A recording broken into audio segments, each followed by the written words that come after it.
윤석열 대통령이 오늘 바쁜 일정 중에도 예정에 없던 기자회견을 열었습니다. 경북 포항 앞바다에 막대한 양의 석유와 천연가스가 매장돼 있을 가능성이 매우 높다며 취임 이후 처음 국정브리핑이라는 형식으로 발표를 한 건데요. 시추 결과는 내년 상반기 정도에 어느 정도 나온다 하고 모든 게 잘 된다면 실제 상업적인 개발 결과는 다다음 정부쯤 확인할 수 있을 것으로 보이는데 대통령이 긴급하게 또 직접 이렇게 나선 건 분명히 그럴 만한 근거나 이유가 있기 때문이겠죠. 최대 140억 배럴에 달하는 석유와 가스가 매장되어 있을 가능성이 매우 높다는 결과가 나왔고, 석유가스전 개발은 물리탐사와 탐사 개인 자택 본사로 둔 기업 말만 믿고 수천억 혈세 투입한다는 대통령, 국정이 구멍가게입니까? 오늘 기자회견에서 액트지오 측이 본인들의 본사가 개인 자택임을 인정했습니다. 상주 직원도 거의 없다고 합니다. 액트지오 측은 성공 확률이 높다고 하더니 갑자기 실패 확률이 80%라며 면피성 밑밥 깔기도 잊지 않았습니다. 경제성 있는 탄화수소가 누적되어 있는 사실도 못 찾았다고 합니다.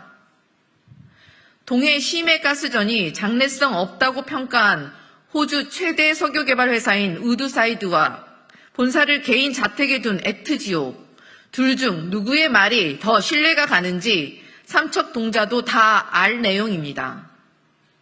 거기에 더해 한국석유공사는 기밀 유지 때문에 액트지오에만 분석을 의뢰했다고 합니다.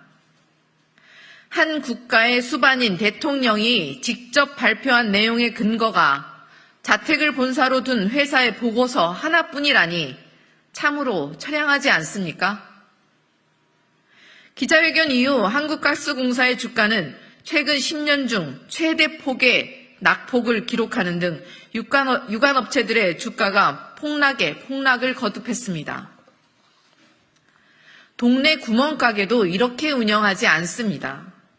G7과 어깨를 나란히 했던 국가에 전혀 맞지 않는 국정 운영입니다. 내키는 대로 혈세를 투입해 국면을 전환시키겠다는 쇼에 가깝습니다.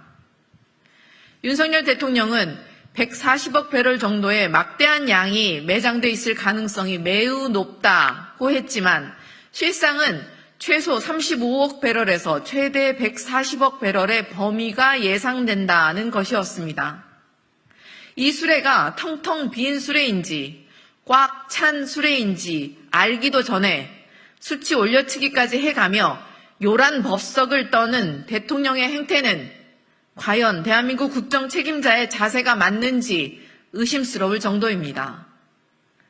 더불어민주당 역시 경제성 있는 석유가 나오길 간절히 바라고 있습니다. 하지만 이렇게 주먹구구식으로 하면 안 됩니다. 수천억 혈세가 투입되는 만큼 국회 상임위 단계에서 면밀한 검토가 필요합니다. 더불어민주당은 국회가 해야 될 일을 하겠습니다. 일하는 국회를 만들어 액트지오와 동해 시메가스전에 대해 상세히 검증하고 자원 개발의 성공 확률을 높이겠습니다.